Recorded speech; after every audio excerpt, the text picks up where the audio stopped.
اللہ الرحمن الرحیم فاسألوا اہل الذکر ان کنتم لا تعلمون آمنت باللہ صدق اللہ المولانا العظیم وصدق رسولہ النبی الامین المتین الکریم ونحن على ذلك لمن الشاہدین والشاکرین والحمد للہ رب العالمین۔ معزز حاضرین و ناظرین، السلام علیکم ورحمۃ اللہ وبرکاتہ۔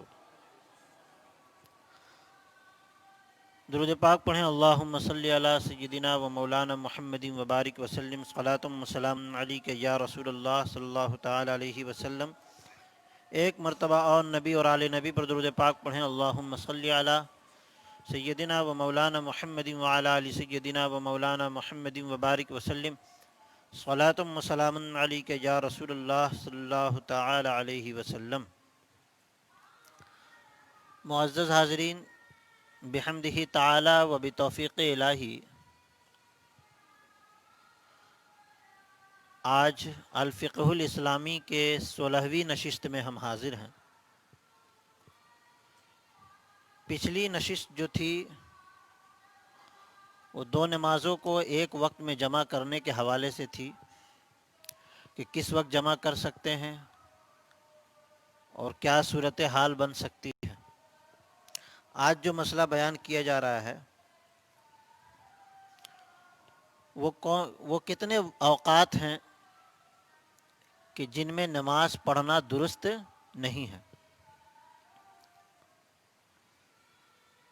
فقہا لکھتے ہیں ثلاثۃ اوقات لا یصح فیہا شیء من الفرائض والواجبات التي لزمت فی الذمۃ قبل دخولها۔ تین وقت ایسا ہے، تین اوقات ایسے ہیں کہ جن میں فرائض و واجبات میں سے کچھ بھی پڑھنا درست نہیں ہے۔ یہ تین اوقات جو اوقات مکروہہ کہلاتا ہے، ان اوقات مکروہہ کے داخل ہونے سے پہلے آپ کے ذمے میں جو فرائض و واجبات تھے، اب وہ فرائض و واجبات ان اوقات مکروہہ میں پڑھنا درست نہیں ہے۔ پہلا کون سا ہے؟ عند طلوع الشمس الی ان ترفع، سورج کے طلوع ہونے کے وقت، نکلنے کے وقت، جب تک کہ وہ سورج بلند نہ ہو جائے، جب تک سورج بلند نہ ہو جائے تب تک فرائض اور واجبات پڑھنا کیا ہے؟ ممنوع قرار دیا، یعنی منع کیا گیا ہے۔ سورج نکلنے کے 20 منٹ کے بعد فقہا اندازاً لکھتے ہیں کہ 20 منٹ کے بعد وہ سورج کیا ہو جاتا ہے؟ بلند ہو جاتا ہے، تو اس وقت نماز پڑھ سکتے ہیں۔ اس سے پہلے کوئی بھی فرض اور واجب نہیں پڑھ سکتے، پہلی بات۔ دوسرا کون سا وقت؟ عند استوائها الی ان تزول، یعنی سورج جب بیچ میں آتا ہے، جب سورج بیچ میں آتا ہے بالکل خط استوا پر، تو اس وقت نماز پڑھنا کیا ہے؟ ممنوع ہے، منع کیا گیا اس وقت نماز پڑھنے سے۔ اور جب سورج مغرب کی طرف ڈھلنا شروع ہو جاتا ہے، نکلتا ہے مشرق سے نا سورج، جب سورج بیچ میں آتا ہے تو اس وقت بھی نماز نہیں پڑھنا ہے، کوئی بھی فرض کوئی بھی واجب نہیں پڑھنا۔ جب سورج مغرب کی طرف ڈھلنا شروع ہو جاتا ہے تو پھر وہاں سے اوقات ظہر شروع، وقت ظہر شروع ہوتا ہے، پھر فرض واجب وہاں پہ پڑھ سکتے ہیں۔ وعند اصفرارها الی ان تغرب، اور سورج میں جب زردی آ جائے، سورج میں جب زردی آ جائے، پیلا پن آ جائے، یعنی عصر کی نماز کے بعد سورج میں زردی آتی ہے، تو اس وقت نماز پڑھنا کیا ہے؟ ممنوع ہے۔ غروب تک، یعنی سورج کے ڈوب جانے تک کوئی بھی نماز نہیں پڑھ سکتے۔ عصر کی نماز کا جو وقت ہے، اس وقت کے بعد جب سورج میں پیلا پن آتا ہے، زردی آتی ہے، تو پھر بتایا جاتا ہے کہ مکروہ وقت شروع ہو جاتا ہے، اس وقت نماز پڑھنا ممنوع ہے نا، منع کیا گیا ہے۔ اب کون سی نماز پڑھنا اس وقت درست ہو سکتی ہے، اس کے بارے میں لکھتے ہیں وَيَصِحُّ أَدَاءٌ مَا وَجَبَ فِيهَا مَعَ الْكَرَاهَةِ كَجَنَازَةِ حَضَرَتْ۔ اگر اسی وقت میں جنازہ آ گیا، اس وقت مکروہ میں جنازہ آ گیا تو کراہت کے ساتھ اس کو پڑھا جا سکتا ہے، لیکن پڑھنا نہیں چاہیے۔ کراہت کے ساتھ پڑھیں گے تو کراہت کے ساتھ ہی ادا ہوگا وہ۔ بٹ اگر جنازہ پہلے سے ہی آ چکا تھا اور آپ نے خود تاخیر کر دی اور تاخیر کر کے وقت مکروہ لے کر کے آپ چلے آئے تو پھر پڑھنا آپ کے لیے منع ہے۔ سمجھ آئے گی بات کہ نہیں؟ اگر جنازہ پہلے سے آیا ہوا تھا اور آپ نے جان بوجھ کر کے تاخیر کی اور اتنی تاخیر کی کہ وقت مکروہ آ گیا تو پھر نماز نہیں پڑھنا ہے۔ لیکن اگر اسی وقت جنازہ آیا تو کراہت کے ساتھ نماز ہو جائے گی، لیکن کراہت کے ساتھ ہوگی۔ وَسَجَدَةِ آیَةٍ تُلِیَتْ فِیہا، اسی طریقے سے قرآن کریم کی ایسی آیت کی تلاوت آپ نے کی جس میں سجدہ تھا، اور مثال کے طور پر آپ نے اس وقت مکروہ سے پہلے آپ نے تلاوت کی تھی جس میں سجدہ تھا، لیکن اس وقت آپ نے سجدہ نہیں کیا، جان بوجھ کر کے تاخیر کر دیا آپ نے، تو پھر آپ اس وقت مکروہ وقت میں سجدہ نہیں کریں گے۔ لیکن اگر اسی وقت میں آپ نے تلاوت کیا ہے، اسی وقت میں آپ نے اتفاق سے تلاوت کر لیا ہے، تو پھر کراہت کے ساتھ سجدہ بھی کر سکتے ہیں۔ لیکن دیکھیے ہم بار بار کراہت کا لفظ لگا رہے ہیں، سمجھ رہے ہیں کہ نہیں؟ کراہت کے ساتھ سجدہ کرتے ہیں۔ شریعت کہتی ہے کہ ایسے اوقات میں آپ جنازہ کی نماز سے لانے سے بھی بچیے، اس سے پہلے ہی آپ جنازہ پڑھ لیں، ہے نا۔ لیکن اگر آپ کے پاس گنجائش ہی نہیں تھی، مجبوراً تاخیر ہو گئی، تو کراہت کے ساتھ نماز ہوگی۔ اسی طریقے سے ایسے وقت میں کوئی ایسی آیت کی تلاوت ہی نہیں کرنی چاہیے جس میں سجدہ ہو، لیکن آپ نے اتفاق سے کر لیا اگر، تو پھر کراہت کے ساتھ سجدہ ہوگا۔ میری بات سمجھ آ گئی؟ اب ایسا نہ کہ اس کی عادت بنا لے آدمی۔ کما صح عصر الیوم عند الغروب مع الکراہہ، پھر اس کو تشبیہ دے رہے ہیں، جس طرح عصر کی نماز آپ نے نہیں پڑھی، جیسے مثال کے طور پر آج عصر کی نماز آپ نے نہیں پڑھی، لیکن آج کی عصر کی نماز اس وقت میں آپ پڑھ سکتے ہیں کراہت کے ساتھ، وہ بھی کراہت کے ساتھ۔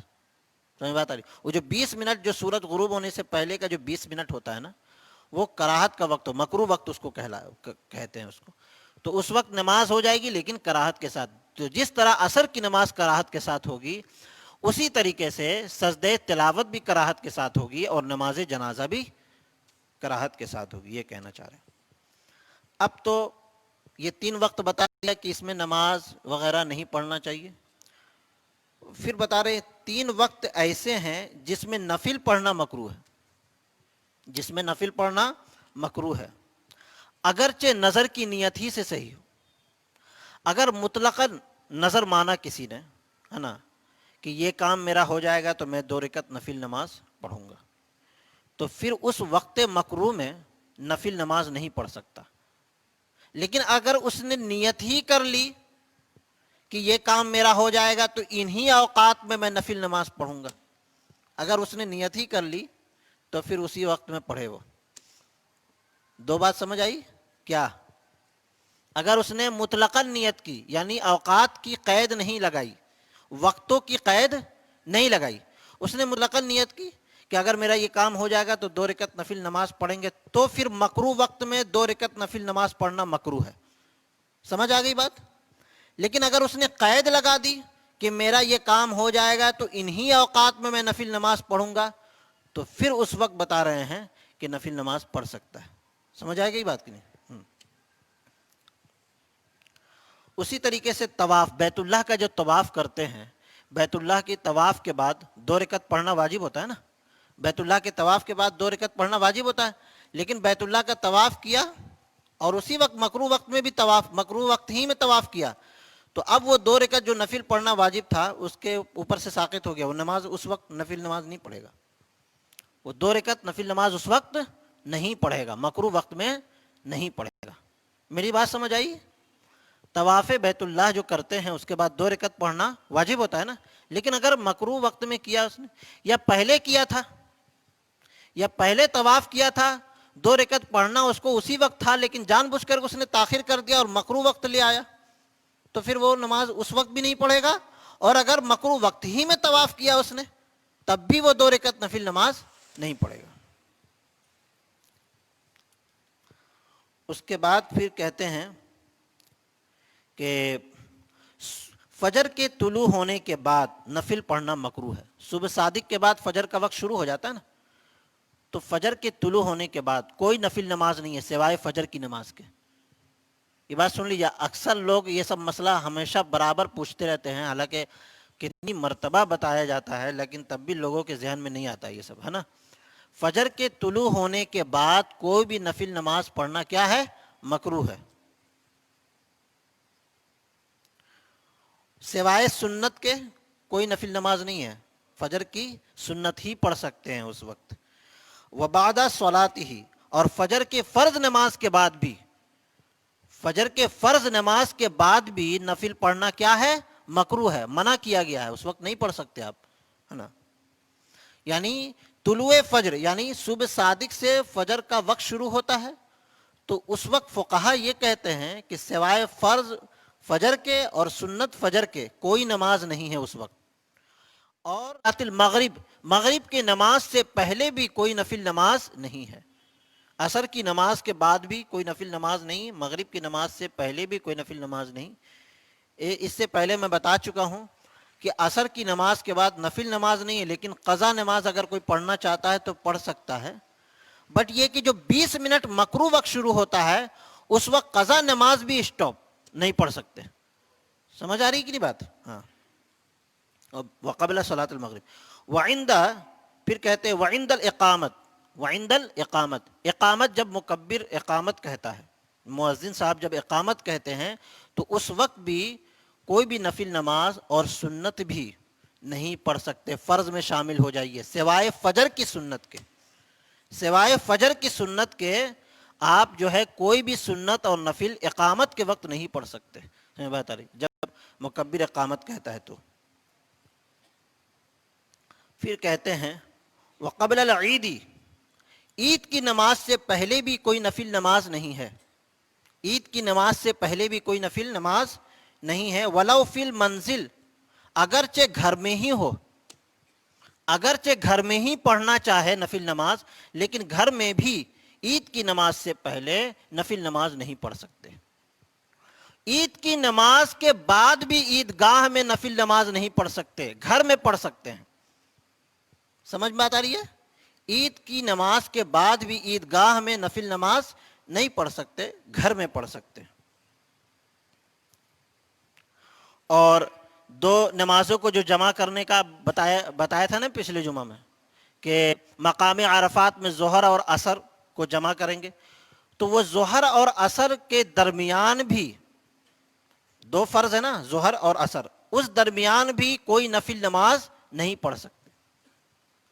ظہر اور عصر کے درمیان بھی کوئی نفل نماز مقام عرفات میں نہیں پڑھ سکتے، مقام مزدلفہ میں بھی، مغرب اور عشاء کے درمیان بھی کوئی نفل نماز نہیں پڑھ سکتے، ایون سنت بھی 2 رکعت مغرب کی نہیں پڑھ سکتے۔ بات سمجھ رہی کہ نہیں؟ یہاں تک کہ 2 رکعت مغرب کی سنت بھی نہیں پڑھ سکتے مقام مزدلفہ میں، 2 نمازوں کے درمیان، 2 فرضوں کے درمیان۔ سمجھ آ گئی؟ کوئی ڈاؤٹ تو نہیں ہے؟ اس کے بعد وعند ضیق وقت المکتوبہ، کسی نماز کے آخر وقت میں سنت نہیں پڑھ سکتے، یعنی کہ اتنا کم وقت بچا ہے کہ اگر آپ سنت پڑھیں گے تو وقت نکل جائے گا، سنت پڑھیں گے تو وقت نکل جائے گا اور نماز قضا ہو سکتی ہے، تو اس وقت حکم شرع کیا ہے کہ آپ 4 رکعت فرض نماز پڑھ لیجئے، اس وقت کوئی سنت نہیں پڑھ سکتے، یہ بتا رہے ہیں۔ پھر وہ مدافعۃ الاخبثین، پھر کہتے ہیں چھوٹی حاجت ہو یا بڑی حاجت ہو، جب آپ کو محسوس ہو تو اس وقت بھی کوئی نفل نماز نہیں پڑھ سکتے، نفل نماز نہیں پڑھ سکتے اس وقت بھی، سنت بھی نہیں پڑھ سکتے۔ کھانے کی حاجت ہو، بھوک کی شدت ہو، بھوک لگی ہو، تو ایسے وقت میں بھی کوئی نماز نہیں پڑھ سکتے. ایسے وقت میں بھی کوئی نماز، پہلے کھانا کھا لیں، بھوک مٹا لیں، اس کے بعد نماز پڑھیے. اس کے بعد پھر لاسٹ میں یہ جملہ دیا ہوا ہے، فقہا لکھتے ہیں کہ کوئی ایسا فعل ہے نا، کوئی ایسا عمل جس میں خشوع اور خضوع کی کمی نظر آتی ہو، جس میں خشوع اور خضوع کی کمی نظر آتی ہو، جس میں یہ اندیشہ ہو کہ ہم توجہ اللہ مکمل نہیں کر سکتے، خواہ بھوک کے وقت ہو یا چھوٹی اور بڑی حاجت کے وقت ہو، کوئی بھی نماز اس وقت نہیں پڑھ سکتے. اس لیے کہ نماز ہم اللہ کے لیے پڑھتے ہیں، ہے نا، اللہ کی محبت میں پڑھتے ہیں. اب ہم کھڑے ہوئے ہیں، ہم کو بھوک لگی ہے، جلدی جلدی نماز پڑھ، سوچے کہ جلدی کھانا کھانا ہے، جلدی جلدی نماز پڑھ کے کھانے کے چکر میں، ہے نا، یا کیا کہتے ہیں ہم کو چھوٹی اور بڑی حاجت کی ضرورت ہے اور نماز میں ہم تیزی لا رہے ہیں، توجہ میرا بھٹک رہا ہے، ہمارا بھٹک رہا ہے، تو ایسی نماز کی ضرورت خدا کو نہیں ہے. وہ کہتا ہے کہ میری بارگاہ میں ایسے عالم میں جھکو کہ جب تمہارا ذہن صرف میری طرف ہو، میرے علاوہ کسی اور شے کی جانب نہ ہو. اگر کسی اور کی جانب آپ کا ذہن چلا جاتا ہے تو پھر میری نماز کہاں ہوئی؟ بات سمجھ رہی کہ نہیں؟ تو یہ آج کے مسائل تھے. اب میں 2 منٹ آپ لوگوں کو دیتا ہوں، اگر کوئی مسئلہ ہو تو پوچھ سکتے ہیں، تو پوچھ ہی لیجیے.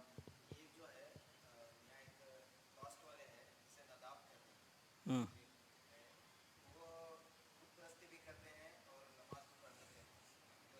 تو شرک ہے، یہ تو بت پرستی شرک ہے، مسلمان ہی نہیں ہے وہ.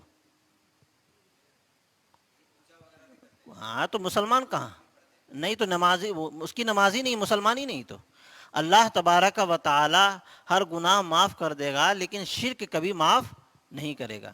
جو شرک کرتا ہے، جو بت کی پوجا کرتا ہے، جو پرستش کرتا ہے، جو اللہ کی ذات و صفات میں کسی اور کو شریک ٹھہراتا ہے نا، وہ ایک طریقے سے اپنے آپ کو کامن بندہ بننا چاہتا ہے. انگلش میں اس کو کیا کہتے ہیں؟ ہاں، لبرل بندہ بننا چاہتا ہے. تو دنیا کے نظریے کے حساب سے بھلے ہو جائے وہ، لیکن خدا کی نظر میں وہ ہمیشہ دور ہی رہے گا. بس میری کہ نہیں؟ تو اسی لیے ایسے شخص کی نہ نماز قبول ہے، مسلمان ہی نہیں تو نماز کس کام کی، نہ تلاوت وغیرہ، کوئی بھی ذکر و اذکار کوئی کچھ نہیں ہے. شرک جب تک توبہ نہ کر لے شرک سے، شرک بہت بڑا گناہ ہے نا. شرک جب تک شرک سے توبہ نہ کر لے، عمل خیر کوئی کام کا نہیں ہے اس کا.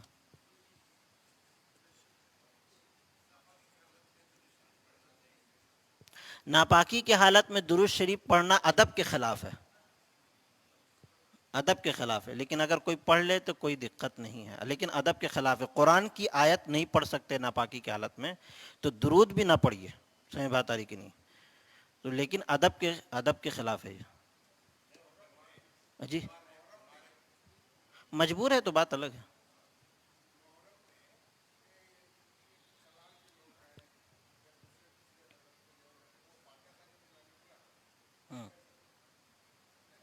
کلال مطلب نہیں سمجھا میں نے.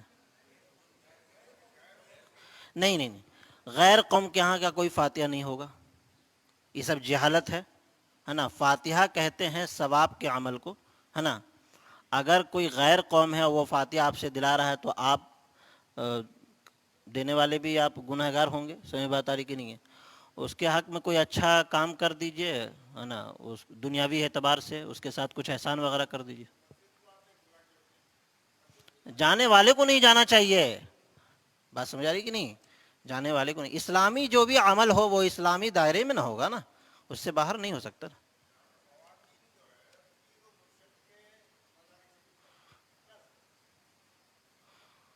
خواتین کے بارے میں تو میں پہلے ہی تقریر میں کہہ چکا ہوں کہ خواتین کو گھر کے باہر ہی نہیں نکلنا چاہیے.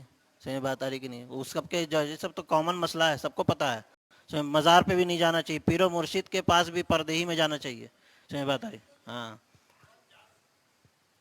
پیر و مرشد کے پاس بھی اگر پیر و مرشد اجازت دے رہے ہیں تو پھر جائے، ہے نا. پیر و مرشد کے پاس بھی نہیں جانا چاہیے. بات آ رہی ہے.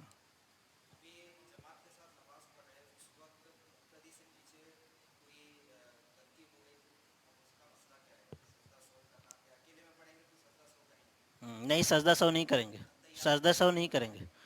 سجدہ سہو نہیں کریں گے. اگر امام کی اقتداء میں پڑھ رہا ہے کوئی نماز اور مقتدی سے ذاتی غلطی ہو گئی تو وہ سجدہ سہو اس کے اوپر واجب نہیں ہے، کیونکہ وہ امام کی اقتداء میں. سجدہ سہو نہیں ہے اس کے اوپر، امام کی اقتداء میں ہے نا وہ، تو سجدہ سہو نہیں کریں گے وہ. بس اللہ رب العزت کی بارگاہ میں دعا ہے کہ مولا کریم ہم سب کو کہنے اور سننے سے زیادہ عمل کرنے کی سچی توفیق عطا فرمائے. بسم اللہ الرحمن الرحیم. اللہم صلی علی سیدنا مولانا محمد وعلی آل سیدنا مولانا محمد وبارک وسلم. صلاۃ و سلام علیک یا رسول اللہ صلی اللہ تعالی علیہ وسلم. الفاتحہ الی روح النبی صلی اللہ علیہ وسلم.